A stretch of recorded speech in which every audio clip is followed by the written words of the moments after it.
चलिए everyone start करते हैं आज का हमारा चैप्टर जो कि लाइफ प्रोसेस क्लास 10 का चैप्टर है। और इसमें से कुछ भी रिड्यूस नहीं हुआ है, बोर्ड में सारा ही आ रहा है, तो हम इसको कवर करेंगे वीडियोस के अंदर। और सारा ही मैं आपको कोशिश करूंगा कि जितनी भी इसमें डिटेल्स हैं वो आपको बता सकूं और इम्पोर्टेंट क्वेश्चन भी आपको उसके साथ साथ बता सकूं। चलिए तो बताऊं, तो कुछ कंडीशंस होती हैं जो लिविंग थिंग्स पे हमेशा अप्लाई होंगी, जैसे कि वो हमारा मूवमेंट करेगा, एक जगह से दूसरी जगह जाएगा।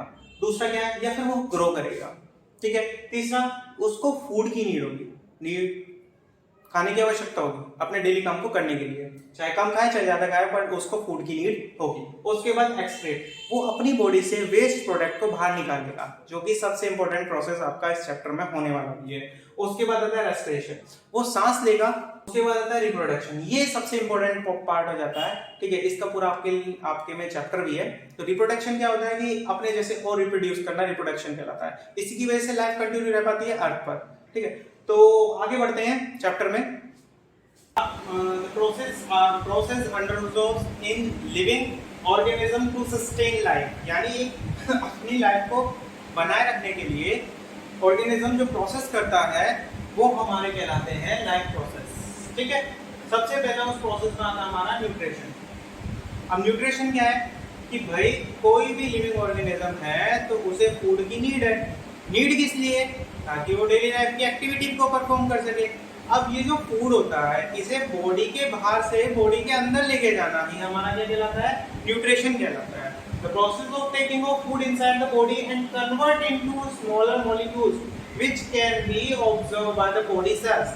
तो बॉडी सेल्स के थ्रू अंदर लेके गए और अंदर ले जाके तोड़ के उसे छोटे छोटे मॉलिक्यूल्स में कन्वर्ट कर दिया, ताकि जो बॉडी सेल है हमारा वो उसे कंज्यूम कर सके। और फास्ट फूड वगैरह होते हैं वो कभी कभी के लिए ठीक होते हैं, बट जो डेली बेसिस पे खाता है उसके लिए वो उतनी ज्यादा खराब हो जाते हैं। रीजन यही है कि जो अच्छी चीजें खाएंगे तो हमारी बॉडी में वो लगेगी, अदरवाइज बॉडी सेल्स कमजोर होंगे तो बॉडी अपने आप ही कमजोर होती चली जाएगी। चलिए, अब नीड क्यों है इन न्यूट्रिशन की नीड क्यों है? जो हम डेली काम करते हैं उसको परफॉर्म करने के लिए इसकी नीड है। अभी मैं आपको पढ़ा रहा हूँ तो एनर्जी की नीड है। अगर मेरे अंदर एनर्जी नहीं होगी तो मैं ऐसे वीक हो जाऊंगा एकदम, ठीक है, करके कराऊंगा आपको, तो वो उसमें आपको भी मजा नहीं आएगा, ना ही मुझे मजा आएगा। उसके बाद आता है न्यूट्रिएंट्स। अब न्यूट्रिएंट्स क्या होते हैं भाई? जिससे न्यूट्रिशन मिल रहा है वो हमारे हैं न्यूट्रिएंट्स। तो material which provide nutrition to organism are called nutrients. Example के लिए कार्बोहाइड्रेट एंड फैट, ये न्यूट्रिएंट्स हैं। किससे मिल रहे हैं? ये न्यूट्रिशन है, मिल किससे रहे हैं? इसका न्यूट्रिएंट कौन है? व्हीट, राइस, कॉर्न, चॉकलेट, ये सभी क्या है? इसके न्यूट्रिएंट्स है, जिससे हम ये ले रहे हैं, मटेरियल है जिससे हमें ये चीजें मिल रही हैं, कार्बोहाइड्रेट और फैट। अब ये कार्बोहाइड्रेट और फैट किस चीज के लिए जरूरी होता है भाई? तो ये जरूरी होता है सोर्स ऑफ एनर्जी के लिए, यानी जितना भी हमारी एनर्जी यूज हो रही है बोलने में, किसी पढ़ने में, ठीक है, दौड़ने में, चलने में, ये सारी एनर्जी हम किससे ले रहे हैं? कार्बोहाइड्रेट और फैट से, जितना भी हम कंज्यूम कर रहे हैं। तो जो ज्यादा काम करता है उसको ज्यादा मात्रा में जरूरत होती है, और जो कम काम करता है उसके लिए कम मात्रा में जरूरत होती है, ठीक है। उसके बाद प्रोटीन, विटामिन एंड मिनरल्स, ये हमारे बॉडी पार्ट्स को बनाने के लिए यूज होते हैं। ये न्यूट्रिएंट्स जो होते हैं हमारे बॉडी पार्ट को बनाते हैं, जैसे स्किन, बोन, ब्लड, ईटीसी, बहुत सारी और चीजें हमारी बॉडी के अंदर। तो उन सभी को बनाने के लिए हमें ये mineral, protein, vitamin C use होता है। जैसे क्रिएटिन भी एक हमारा प्रोटीन है, तो vitamin A, vitamin B, vitamin C, ये सभी हमें बाहर से मिलता है। तो न्यूट्रिएंट्स हैं सभी। अब किस चीज में पाया जाता है ये भी बात कर लीजिए। Found in fish, potatoes, milk, beetroot और बहुत सी वेजिटेबल और फ्रूट। तो इसलिए कहा जाता है कि जितना ज्यादा वेजिटेबल और फ्रूट का कंजप्शन करोगे उतना ही बॉडी अच्छी ग्रो करेगी। रीजन क्या है कि भाई जो बॉडी को ग्रो करने वाली चीजें वो तो हमें यहीं से मिल रही है, ठीक है। तो जितना भी हो सके प्रोटीन, विटामिन और मिनरल्स खाइए और अपनी बॉडी बनाइए अच्छे से। हाँ जी, तो अब बात करते हैं मोड ऑफ न्यूट्रिशन की।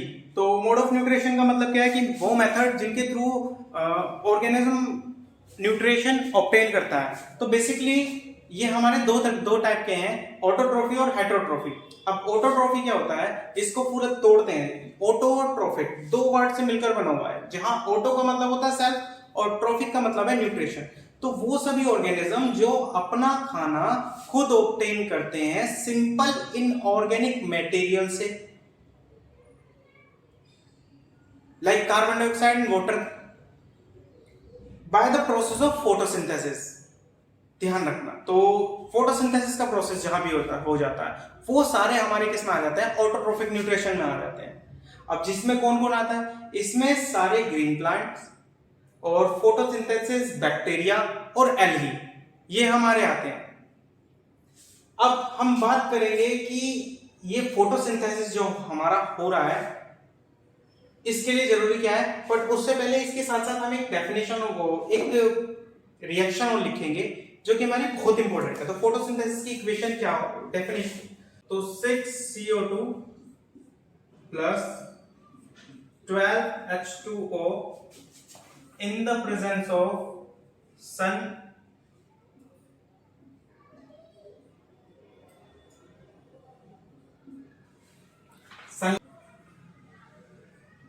chlorophyll gives C6H12O6 आपका 6 molecules of oxygen plus 6 molecules of water।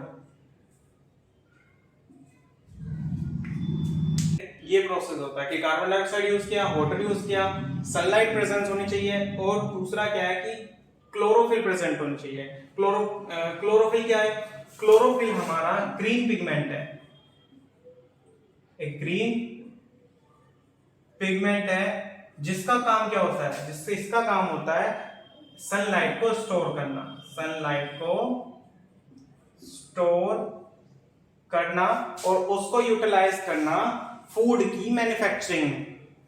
क्या फूड बनता है, C6H12O6 यानी हमारा ग्लूकोज का निर्माण होता है, ऑक्सीजन के 6 मॉलिक्यूल्स निकलते हैं और H2O यानी वाटर के भी हमारे 6 मॉलिक्यूल्स एक बार में रिलीज होते हैं। अब ये जो सारा प्रोसेस हो रहा है फोटोसिंथेसिस का, ये होता कहां पे है, ठीक है, तो ये हमारा सारा प्रोसेस होता है लीफ में। कहां पे होता है, लीफ में। तो साइट ऑफ फोटोसिंथेसिस, तो साइट ऑफ फोटोसिंथेसिस यानी ये सारा प्रोसेस हमारा कहां पे होता है, ये हमारा होता है लीफ ऑफ प्लांट, प्लांट की लीफ के अंदर। अब प्लांट की लीफ के अंदर क्या होता है, प्लांट की लीफ के अंदर होता है क्लोरोप्लास्ट, जिसके अंदर क्या होता है, क्लोरोफिल।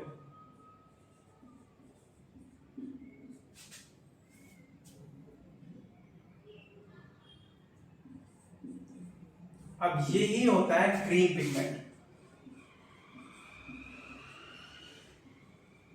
जिसकी वजह से हमें प्लांट्स का कलर कैसा दिखाई देता है, ग्रीन दिखाई देता है, ठीक है। अब इसका ही मेन फंक्शन होता है, इसका काम क्या होता है, इसका काम होता है कि लाइट एनर्जी को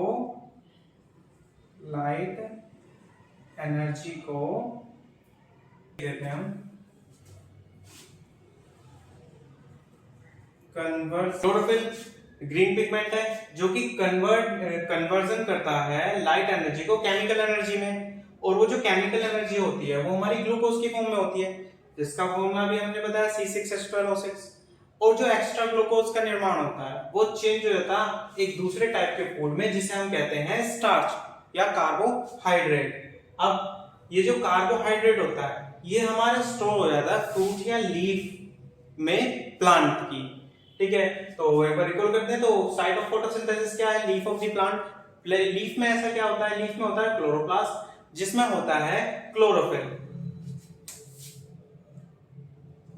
क्लोरोफिल जो कि ग्रीन पिगमेंट है। अब इस ग्रीन पिगमेंट का काम क्या होता है, ये कन्वर्जन ऑफ लाइट करता है केमिकल एनर्जी में, जिसमें हमारा ये यूज करता है क्या, कार्बन डाइऑक्साइड और वाटर को, ठीक है, और लाइट एनर्जी को, ठीक है, चेंज करता है किसमें, केमिकल एनर्जी में। कौन किस टाइप की केमिकल एनर्जी में, C6H12 और O6, जिसे हम क्या कहते हैं, सिंपली ग्लूकोज कहते हैं। इसके साथ साथ वो किस चीज का निर्माण करता है, उसके साथ वो 6 मॉलिक्यूल्स ऑफ ऑक्सीजन का निर्माण करता है और 6 मॉलिक्यूल्स ऑफ वाटर का निर्माण करता है, बनाता है, ठीक है, निकालता है एज एन प्रोडक्ट, रिएक्शन के प्रोडक्ट में, और ये चीजें निकालता है।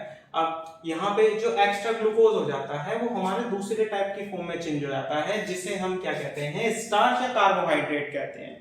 अब ये जो स्टार्च होता है ये प्लांट के फ्रूट या लीव्स के अंदर स्टोर हो जाता है ताकि फर्दर नीड पड़े तो इसको यूज कर सके, ठीक है।